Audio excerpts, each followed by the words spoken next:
Om Shanti. Good morning. अंतर्मन की बातें में आप सभी का बहुत बहुत स्वागत है। हम चर्चा कर रहे हैं लास्ट में आने वाले पेपर कौन कौन से होंगे। आज तीसरा सत्र, तीसरा पार्ट है। पहले दो पार्ट में हमने चर्चा की। एक तो हमारे सामने जो हमारे सब्जेक्ट हैं चार, ज्ञान, योग, सेवा और धारणा, इन चारों सब्जेक्ट के पेपर आएंगे। हम जिसमें कमज़ोर होंगे वही पेपर हमारे सामने आएंगे। चारों सब्जेक्ट में हम जहाँ कमज़ोर होंगे, जिस सब्जेक्ट में भी होंगे, वही पेपर ज़्यादा आएंगे हमारे सामने। फिर कल हमने चर्चा की कि हमारे सामने कार्मिक अकाउंट आएंगे, लौकिक परिवार वालों के भी, लौकिक वालों के भी और ब्राह्मणों के भी। क्योंकि ब्राह्मणों से हमारा कार्मिक अकाउंट ज़्यादा है, तो वो ब्राह्मणों के द्वारा चुक्त होगा। और कल मैंने ये भी बताया था कि जिसकी जितनी ऊंची पोस्ट होगी उतना ही बड़ा कार्मिक अकाउंट भी होगा, उतनी ही ज़्यादा आत्माओं के साथ। तो एक प्रश्न आया है, एक बहन ने पूछा है कि ये बात समझ में नहीं आई, तो क्या आप इसे एक्सप्लेन करेंगे। तो आज हम इस पर चर्चा करेंगे कि हमारी जितनी ऊंची पोस्ट होगी उतना ही बड़ा और कड़ा हमारा कार्मिक अकाउंट होगा दूसरे आत्माओं के साथ। तो ये कैसे होगा, आइए थोड़ा इस पर चर्चा करते हैं। जिनकी सतयुग में ऊंची पोस्ट होगी उनकी त्रेता में भी होगी, द्वापर में भी होगी और कलयुग में भी होगी। चारों युगों में जिनकी पोस्ट सतयुग में ऊंची है उनकी चारों ही युगों में ऊंची पोस्ट होगी। तो अब हम चर्चा करते हैं कि उनके कार्मिक अकाउंट बड़े कैसे होंगे और कड़े कैसे होंगे। मान लो एक डिस्ट्रिक्ट का कोई कलेक्टर है, वो कोई डिसीज़न लेता है, रॉन्ग डिसीज़न लेता है, तो उसका इफ़ेक्ट कितने लोगों पर पड़ेगा? हज़ारों लाखों लोगों तक पे पड़ेगा।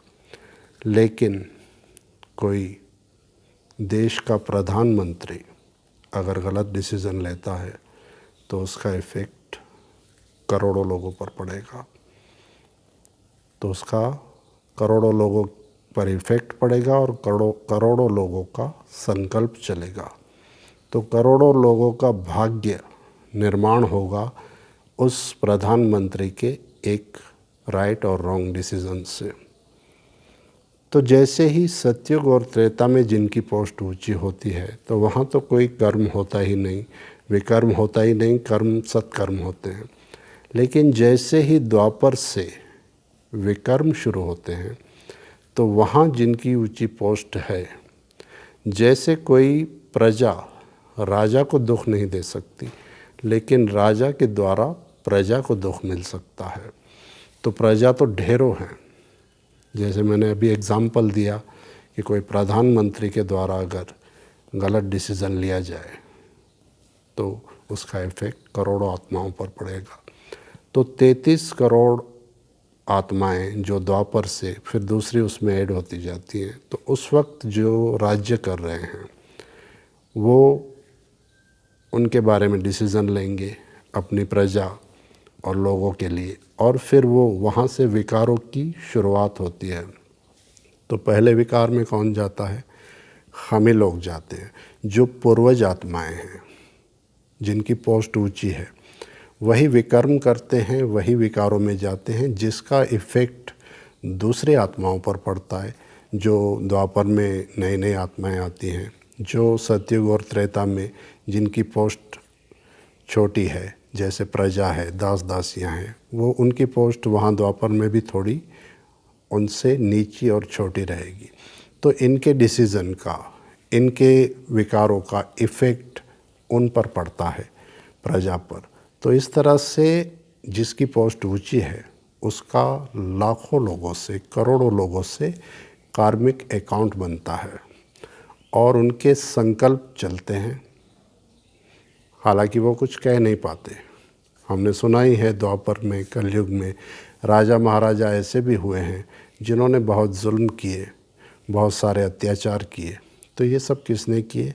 ये हमने किए। हमारी ही पोस्ट ऊंची है, तो हमारा हिसाब किताब उन आत्माओं से ज़्यादा बना। इसीलिए इस संगम पर हमें उसकी भरपाई भी करनी होती है दो तरीके से, एक योग बल से और दूसरा भोग बल से।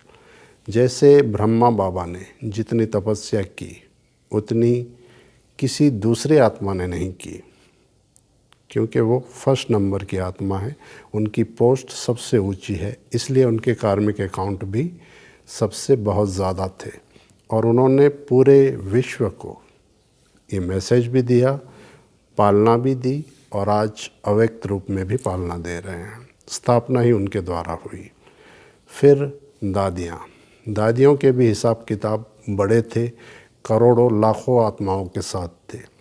तो उन्होंने क्या किया? अपना जीवन दिया, एक एक संकल्प सफल किया, संगम का एक एक सेकंड सफल किया। अपनी त्याग और तपस्या से वो उस मुकाम पर पहुँचे। आज पूरे विश्व में जितनी भी ज्ञानी आत्माएं हैं या फिर जो अज्ञानी हैं, उनमें से भी कोई एक आत्मा भी ऐसी नहीं होगी जो दादियों से किसी भी प्रकार से निराश हो या नाराज़ हो।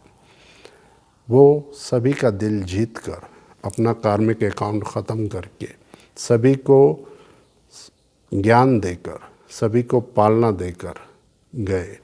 ये पूरा विश्व, क्योंकि वो पूर्वज आत्माएं हैं, तो पूरा विश्व को उन्होंने बच्चे की तरह देखा, सभी हमारे बच्चे हैं, और इसी तरह से उन्होंने पालना दी। और वही संस्कार वो लेकर गए। एक तो वो अपना पूरा कार्मिक अकाउंट यहाँ पर ख़त्म करके गए योग बल के द्वारा, क्योंकि उनको सज़ाएं तो मिलनी ही नहीं है, अष्टरत्न हैं। और बाबा ने कहा है कई मुरलियों में कि 8 रत्नों को कोई सज़ा नहीं है। तो उन्होंने योग बल से ये सब चुकतो किया, और बाकी उन्होंने तपस्या की। तो जिन आत्माओं को उन्होंने पालना दी, संदेश दिया, जैसे दादियाँ जहाँ जहाँ गई, मम्मा जहाँ गई, तो लोग उनके दीवाने हो गए। लोगों ने उनसे सच्चे मन से प्रेम किया, उनकी रिस्पेक्ट की, और उन्हें अपना पूर्वज माना। जैसे यहाँ हम कहते हैं मेरा बाबा, मेरी दादी, वैसे ही सतयुग में वो कहेंगे मेरा राजा, मेरी महारानी। वहाँ पर माता पिता के समान हम अपने राजा और रानी से, महारानी से प्रेम करते हैं, और वहाँ पर वो लोग हमें अपने बच्चों की तरह रखते हैं। तो इस तरह से उनकी पोस्ट वहाँ पर ऊंची है, जिनकी उनके द्वापर के बाद कार्मिक अकाउंट कड़े होते हैं, बड़े होते हैं। और जो इस संगम पर उनके सामने भी आते हैं, ऐसा नहीं है कि नहीं आते, लेकिन अपने त्याग और तपस्या से वो उन कार्मिक अकाउंट को नील करके जाते हैं।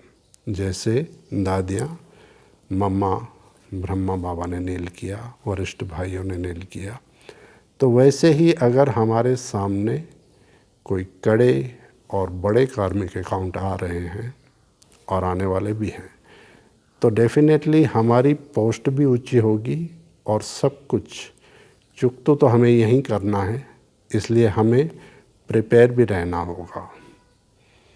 उन सभी आत्माओं की यहाँ पे ही हमें सेवा करनी है, यहाँ पर ही हमें सबसे माफ़ी मांगनी है, और दिल से माफ़ करना है, और अपना हिसाब किताब नील करना है।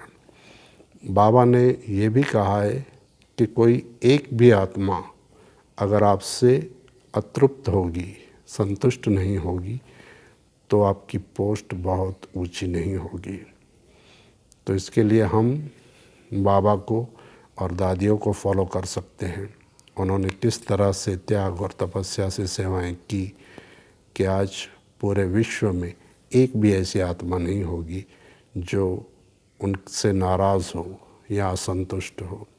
अभी दादी जी ने शरीर छोड़ा, तो पूरे विश्व में जितने भी बच्चे हैं जो बीके हैं, उसमें से ऐसा कोई नहीं होगा जो उनके लिए रोया ना हो। बीके तो बीके, नॉन बीके को भी बहुत दुख हुआ, उन्होंने व्यस्त अपना दुख प्रकट भी किया। बहुत से लेटर आए, बहुत से लोग अभी भी पूछते हैं क्या हुआ कैसे। तो ये थी उनकी त्याग और तपस्या। तो हमें अपना सारा कार्मिक अकाउंट जो भी हमारे सामने आएगा, पहले तो ये जानना है कि ये सब हमारे ही द्वारा किए हुए कर्मों का फल है जो हमारे सामने आया है। हमें साक्षी होकर देखना है और यहीं पर योग बल से और भोग बल से और अपनी त्याग और तपस्या से उस कार्मिक अकाउंट को नील करना है। तो ये था उस बहन के प्रश्न का आंसर, जिन्होंने ये पूछा था कि पोस्ट जैसे ऊंची तो उतना बड़ा कार्मिक अकाउंट कैसे। तो कल हम चर्चा करेंगे 2 ऐसे कड़े पेपर हैं जिनके बारे में, एक है निश्चय का पेपर और दूसरा नष्ट मोह का। उस पर हम कल डिटेल में चर्चा करेंगे। ओम शांति।